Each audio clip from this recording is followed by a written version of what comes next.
नागपूर जिल्हा आपत्ती व्यवस्थापन अधिकारी अंकुश गावंडे सर आपल्या सोबत आहे। अंकुशजी, किती जण कुठल्या कुठल्या देशात या युद्धजन्य परिस्थितीमध्ये अडकलेले आहे, काय स्थिती आहे, आपण कसं संपर्क साधतोय?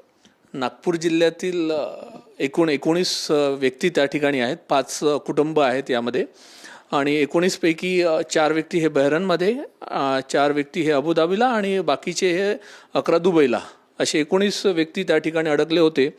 त्यापैकी सुदैवाने एक फॅमिली जी अबुधाबीला होती ती सकाळी आजच वाया मुंबई नागपुरात दाखल झालेली आहे। ती कुठल्या स्थितीत आहे? सगळ्यात मोठी चिंता, कारण की दुबईमध्ये मिसाईल्स येत आहे, अबुधाबीमध्ये येत आहे, तणावाचं वातावरण आहे, युद्धजन्य परिस्थिती आहे, लोक घाबरलेले आहेत। हो, बरोबर आहे। परंतु आपलं शासन, प्रशासन आणि एम्बसी ह्या सगळ्या त्या अडकलेल्या व्यक्तींच्या टचमध्ये आहे, संपर्कात आहेत आणि ते सर्व व्यक्ती सुखरूप आहेत। मेजॉरिटी ते हॉटेलमध्येच आहेत आणि त्यांच्या फ्लाईट ह्या शेड्यूल झालेल्या आहेत।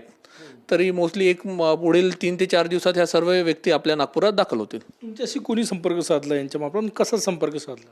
आपण नागपूर जिल्ह्याचा माननीय जिल्हाधिकारी महोदयांच्या निर्देशानुसार आपण इथे एक 24 तासाचा मदत कक्ष ऑपरेट केला आणि एक हेल्पलाईन जो नंबर होता तो पण आपण सर्क्युलेट केला आणि त्या नंबरवर आपल्याला जिथे अडकलेले व्यक्ती आहेत त्यांच्या कुटुंबियांनी आपल्याशी संपर्क साधला आणि त्यांची माहिती आपण घेत ते राज्य शासनाला माहिती दिली आणि आपण त्यांच्याशी पण एक संपर्क साधून त्यांना काही मदतीची गरज आहे का आपण त्यांची सगळी चौकशी केलेली आहे। सर, 11 जण अजूनही अडकलेले आहेत, त्यांना परत आणण्यासाठी काही विशेष व्यवस्था होणार आहे का? सरकार कसं मदत करणार आहे? हो, 11 नाही, 15 आहेत, अजून 15 अडकलेले आहेत। 15 पण आपल्या संपर्कात आहेत, त्यांच्या फ्लाईट शेड्यूल्ड आहेत आणि जर गरज असेल, जर त्यांना आता युद्धाची परिस्थिती अजून भयंकर होत असेल तर आपण राज्य शासनाशी संपर्कात आहे आणि गरज असल्यास तर तशी ती मदत करण्यात येणार।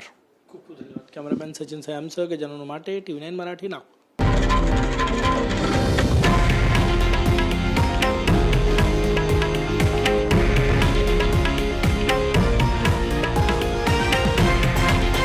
हे आहे देशातील नंबर 1 न्यूज नेटवर्क आणि आपण पाहत आहात TV9 मराठी, एकमेव।